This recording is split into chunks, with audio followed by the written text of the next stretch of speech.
winter arrives early in Boston. Eleanor Griffin gazed at the snow falling outside the window as she huddled against the November cold. The small cafe on Maple Street where she worked was an anomaly in this upscale neighborhood. Eleanor wiped the window glass, fogged by steam from the espresso machine, thinking she needed to leave early today. Her son Noah would soon be returning from school. "Eleanor, you can finish up for today. You need to pick up Noah, don't you?" Janet, the owner, smiled kindly. She was very understanding of Eleanor's situation as a single mother. "Thank you, Janet. I really appreciate it." Eleanor expressed her gratitude and quickly removed her apron. Her eyes always carried a hint of fatigue. Life as a single mother raising a 7-year-old son was never easy. Noah's father, David, had suddenly passed away in a car accident just 6 months after their son was born. For 7 years since then, Eleanor had raised her son alone. Though modest, their life together was filled with love. On her way back to her small apartment, Eleanor checked the mailbox. There was one elegant envelope addressed to her. When she opened it, an invitation printed in gold letters on high-quality white paper appeared. "You and Noah Griffin are cordially invited to the wedding of Victoria Griffin and Richard Hamilton." Eleanor couldn't help but sigh. Her sister Victoria was getting married. Victoria, with her beauty and social skills, had become engaged to Richard Hamilton, the son of a local real estate magnate. Eleanor carried the invitation to her apartment, filled with mixed emotions. "Mom." When she opened the door, Noah jumped up from the table where he'd been doing his homework and ran to her. His smile instantly washed away Eleanor's fatigue. "How was your day? Did you have fun at school?" Eleanor asked, embracing her son. "Yes. I got a perfect score on my math test," Noah answered proudly. While preparing dinner, Eleanor thought about the invitation. Since her father William had died of a heart attack 3 years ago, she had been gradually distanced from her mother and sister. Her mother Martha had always doted on her sister and been cold toward Eleanor. Only her father had supported her, and now he was gone too. Eleanor was uncertain whether she should attend the wedding. However, when Noah found the invitation during dinner, everything changed. "Auntie's wedding. I want to go," Noah said, his eyes shining. For him, this was a special event. Eleanor smiled, but inside she felt anxious. How would her mother and sister treat her and Noah? At recent family gatherings, they had always been left out. That night, after Noah had gone to bed, Eleanor sat on the small living room sofa and opened an old photo album. Looking at photos of memories with her father, she quietly shed tears. William Griffin may have appeared to be a stern real estate company executive on the outside, but he was always kind to Eleanor and respected her decisions. Since the day he died, Eleanor felt as if her place within the family had completely disappeared. The next morning, Eleanor called her sister. "Victoria, thank you for the invitation. We'll be coming." On the other end of the line, Victoria responded with a slightly surprised voice. "Oh, you're coming. How nice. Mother will be pleased too." Sensing the insincerity in those words, Eleanor continued the conversation. "Noah is looking forward to it. It is his aunt's wedding, after all." "Yes, of course. But, can you and your son come in proper attire? Richard's family members are all high society people." Those words hurt Eleanor's heart, but she answered calmly. "Don't worry. We won't embarrass you." After ending the call, Eleanor gazed at the snowy landscape outside the window. She resolved to attend this wedding for Noah's sake and for her late father. On the wedding day, the 5-star Regent Plaza Hotel in downtown Boston was adorned with elegant decorations. White roses and golden ribbons were gracefully arranged from the entrance to the main hall, and a crimson carpet was laid over the marble floor. Eleanor and Noah stepped out of the taxi and entered the hotel with nervous expressions. Eleanor had dipped into her savings to buy a modest navy blue dress for herself and a neat suit for Noah. Even so, compared to the lavish attire of the guests gathered in the lobby, the two of them clearly looked plain. The women were dressed in designer brand dresses, and the men were dressed in high-end tailored tuxedos. "Mom, everyone is so sparkly," Noah said in a small voice.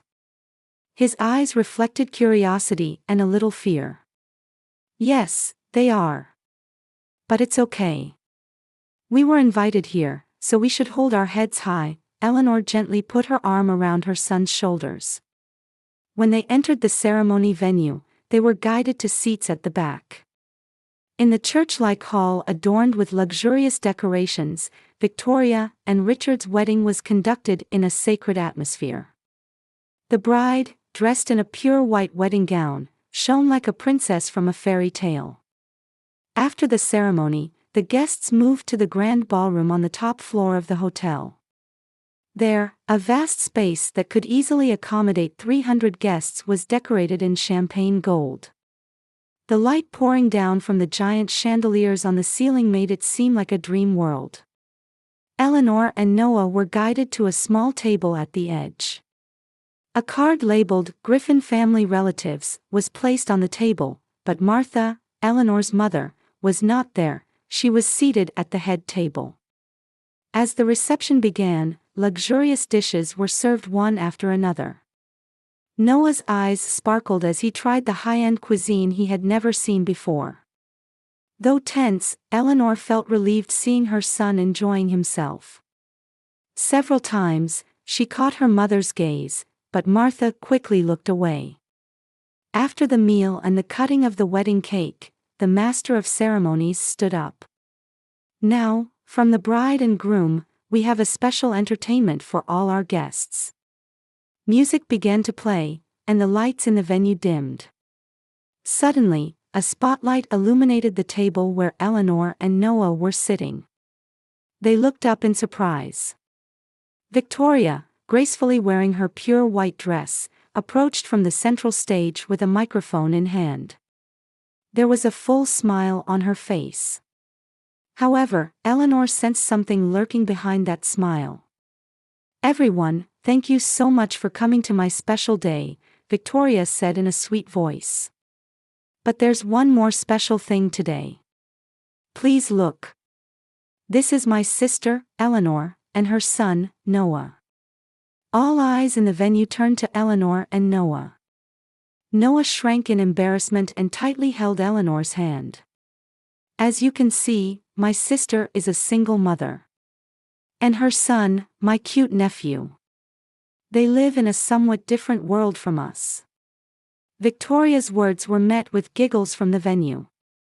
Eleanor sat with a frozen expression. She could predict what was about to happen. "So today, I'd like to hold a special charity auction," Victoria declared loudly. "This single mother and her poor son as a set. Would anyone like to buy them?" The venue erupted in laughter. People dressed in luxury brands were laughing as if watching a circus sideshow. Tears began to well up in Noah's eyes. "Mom." He looked up at Eleanor with a trembling voice. Eleanor tried to stand up, but she froze at what happened next. Martha stood up and took the microphone from Victoria. "Let me add something. This auction can start at $0, Martha said with a laugh. "Because I don't think they have any value." Again, the venue filled with laughter.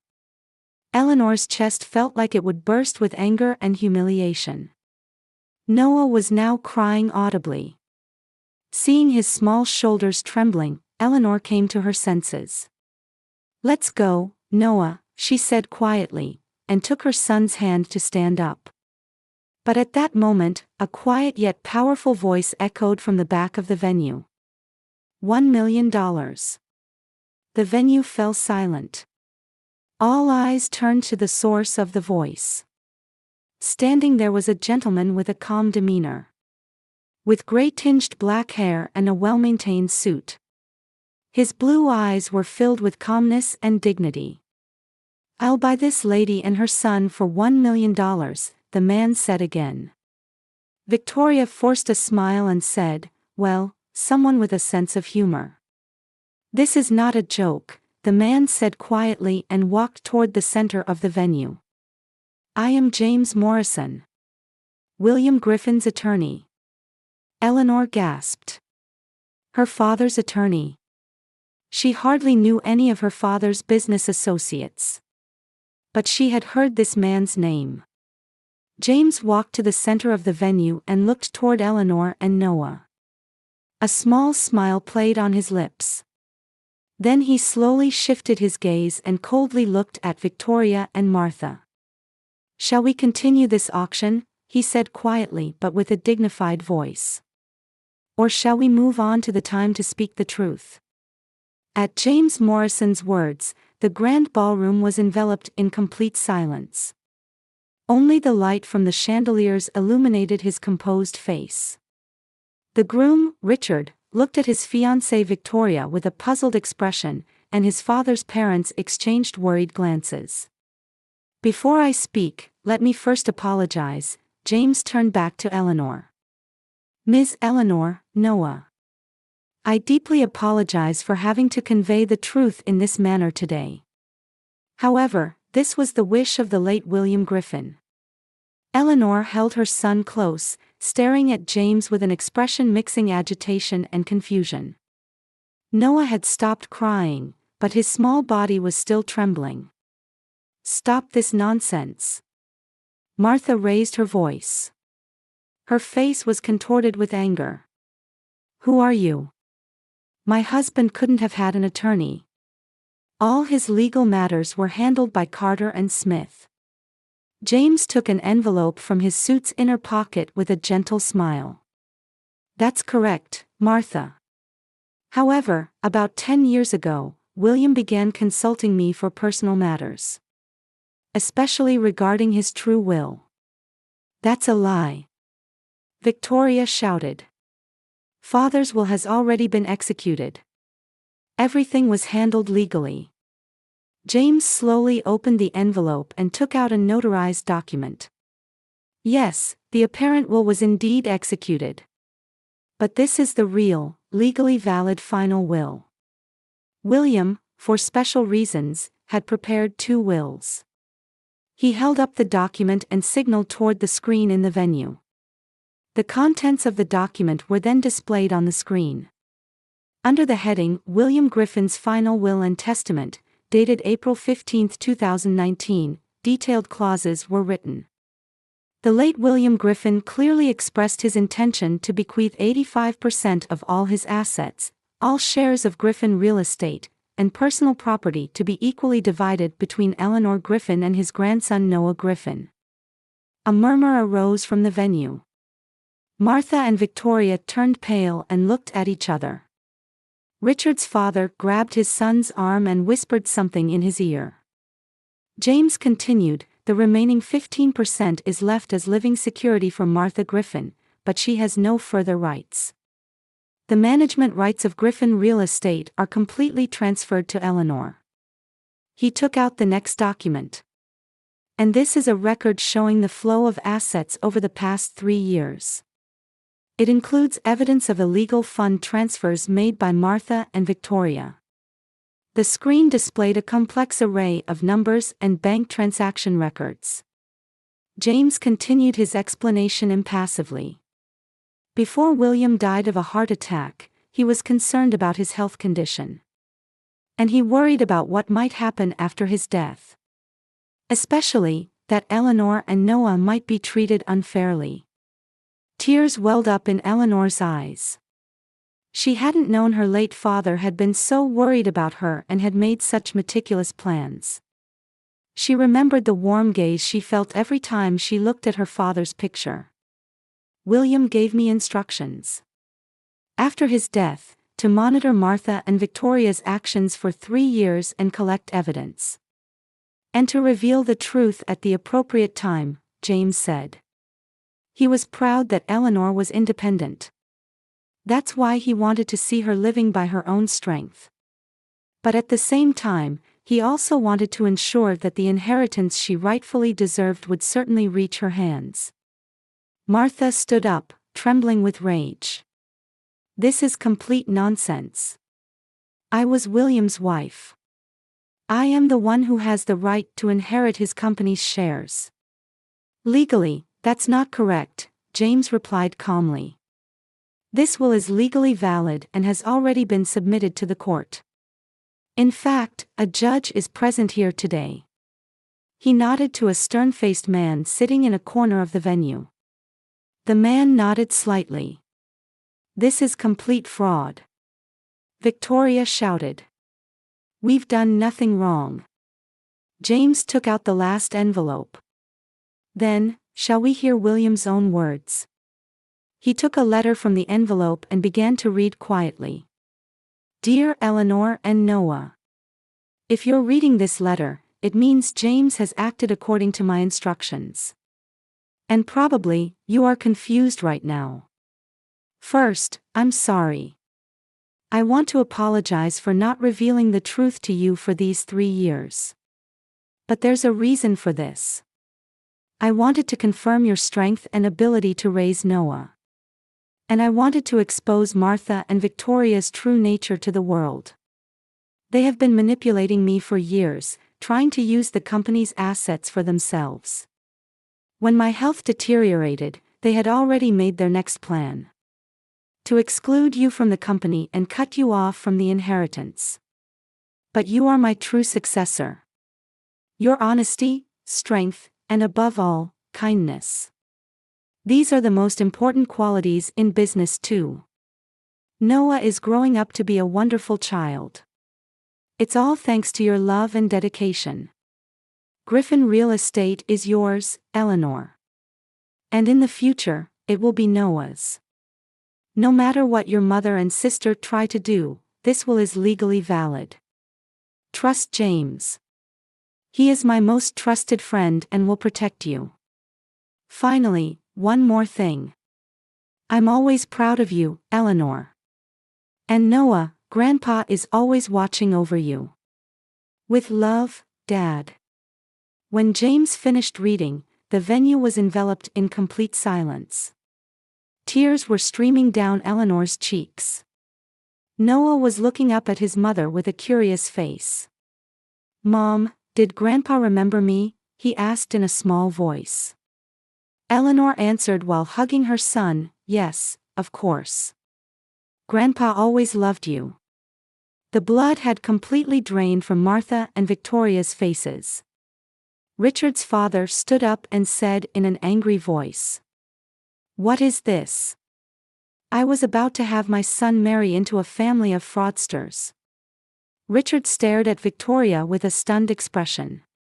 His eyes reflected sadness and anger of betrayal. James approached Eleanor's seat and said quietly, Miss Eleanor, Noah, let's leave this place. All legal procedures are already in progress. There's still much you need to know. Eleanor stood up and took Noah's hand. She surveyed the venue with a quiet dignity. The figures of her mother and sister no longer registered in her eyes. What passed through her heart was gratitude toward her father and a determination for the new life about to begin. James's black sedan quietly drove away from the back entrance of the Regent Plaza. Sitting in the passenger seat, Eleanor gazed at the city lights outside the window while putting a coat over Noah, who had fallen fast asleep in the back seat. Various emotions were swirling in her heart. Love for her father, anger and sadness toward her mother and sister, and above all, the shock that everything had been a lie. You must be tired, James spoke quietly. I've booked a hotel for tonight. The legal procedures will begin in earnest tomorrow, so please rest well. Eleanor took a deep breath before asking, why didn't he tell me anything? James thought for a moment before answering, William wanted to protect you. He had seen through Martha and Victoria's schemes but avoided direct confrontation. When his health deteriorated, he anticipated what they would do. But why 3 years? That was William's plan. He wished for you to stand on your own feet. And he was waiting for Martha and Victoria to hang themselves by their own actions. James continued with his gaze fixed on the road. He knew you would raise Noah admirably. And he also knew you had the qualities to take over the company. Eleanor quietly wiped away her tears. I never knew Father believed in me so much. He was always proud of you. He often told me, Eleanor is strong. No matter what happens, she can stand up. The next morning, Eleanor visited James's office with Noah. Various legal documents were already prepared there. Court orders, temporary injunctions, asset freezing documents. James had prepared everything. William's true will has already been submitted to the court and authenticated, he explained. The judge who was at the venue last night has also signed. Martha and Victoria's assets are frozen, and all illegal fund transfers they made are legally nullified. What happens now? Eleanor asked. Noah was in the adjacent room, having a book read to him by James's secretary. First, the management rights of Griffin Real Estate will be transferred to you. All company accounts will also be placed under your authority. We will demand the return of all company funds that Martha and Victoria used. Eleanor held her head in her hands. Can I really manage such a large company? James smiled. You majored in business administration, didn't you? William knew everything. He knew you had excellent grades in business school. But practical experience. There are already excellent staff. And I will also support you. William has left plans for that too. Over the next few weeks, Eleanor's life changed dramatically. Legal battles began, but the evidence James had prepared was overwhelming. Martha and Victoria lost all their property and were ordered to return the company funds they had misused. The engagement with Richard was also broken off, and Victoria completely disappeared from high society. So did Martha. They were forced to move to the suburbs of Boston and live quietly. Noah transferred to a new school. Eleanor began going to the company every day as the CEO of Griffin Real Estate. Although there was confusion at first, her management skills gradually came to be recognized within the company. You are William's daughter. You've inherited his insight and kindness. When one of the veteran executives remarked this, Eleanor quietly smiled. About 3 months after taking over her father's company, Eleanor invited James to her home. They had begun to talk not only about work but also about each other's lives. There's still something you're not telling me, isn't there? Eleanor asked while pouring wine. Noah had already gone to sleep. James thought for a moment before answering. William first contacted me 10 years ago. From around that time, he had been suspicious of Martha and Victoria's actions. Father planned everything to protect me. Yes. He wanted to protect your and Noah's future, James quietly continued. He made me make one last promise. Watch over Eleanor and Noah. Eleanor smiled. You are keeping that promise. From that day on, Eleanor's life became even more fulfilling.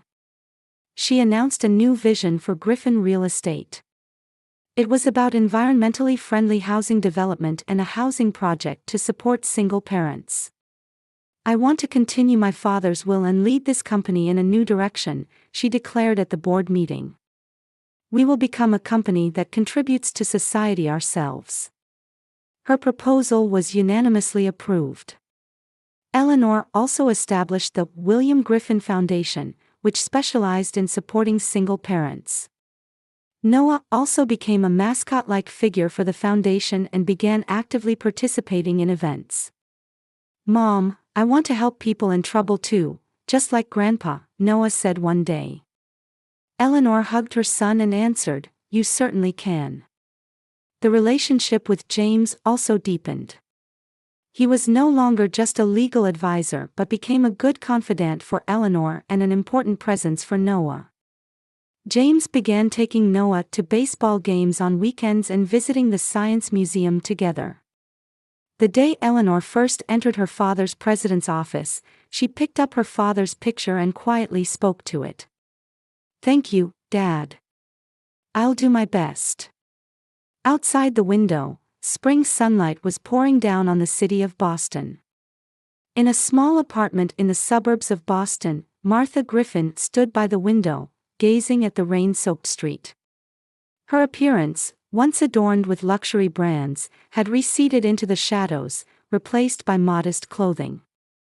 In the corner of the living room, Victoria was working at her computer. She now works as a clerk at a local real estate company. Her ties with the Hamilton family had been completely severed, and her former high society friends had all left her. "Mother, would you like something to drink?" Victoria looked up and asked. Her expression no longer showed the arrogance of the past. "Thank you, I'll have some tea," Martha answered with a sigh. A year had passed. Their lives had completely changed. From a luxurious mansion to a small apartment, from luxury cars to public transportation. Above all, they had to make a living by their own hands for the first time. That afternoon, they visited Eleanor's office. A plate reading, "Griffin Real Estate, President Eleanor Griffin," shone on the office. "Sorry to keep you waiting," the secretary said. "Please come in." When they opened the door, there was Eleanor facing her desk. She had transformed from a modest woman in a café uniform to a confident businesswoman. From the window, the Boston cityscape could be seen in its entirety. "Mother, Victoria," Eleanor stood up to greet them. There was no hostility in her attitude, only a quiet dignity. "It's been a while, Eleanor," Martha said. Her voice was trembling. "I wanted to see you." "Please sit down," Eleanor indicated the sofa. As Martha and Victoria sat down, Eleanor took a seat opposite them. "We came to apologize," Victoria said quietly. "We did terrible things to you and Noah. What happened at the wedding, and about Dad's inheritance. That's in the past," Eleanor replied. "What matters is what we do now." "What do you mean?" Martha asked anxiously. Eleanor took out some documents. "This is a new arrangement I've prepared. It guarantees rent and living expenses. I intend to recognize the 15% rights that Dad originally left for you, Mother." Martha and Victoria looked at the documents with surprised expressions. "Why?" Victoria asked with tears in her eyes. "After what we did to you." Eleanor gazed out the window. "Because that's what Dad wanted. He valued family. And, for Noah, his grandmother and aunt are important."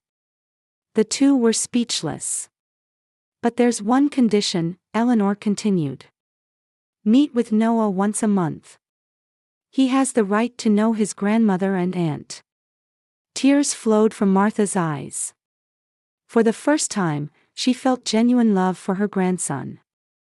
On Christmas night, Eleanor's new home was wrapped in warm light. Around the Christmas tree were Noah's friends, Griffin Real Estate employees, and special invited guests including Martha and Victoria. A toast, James raised his glass.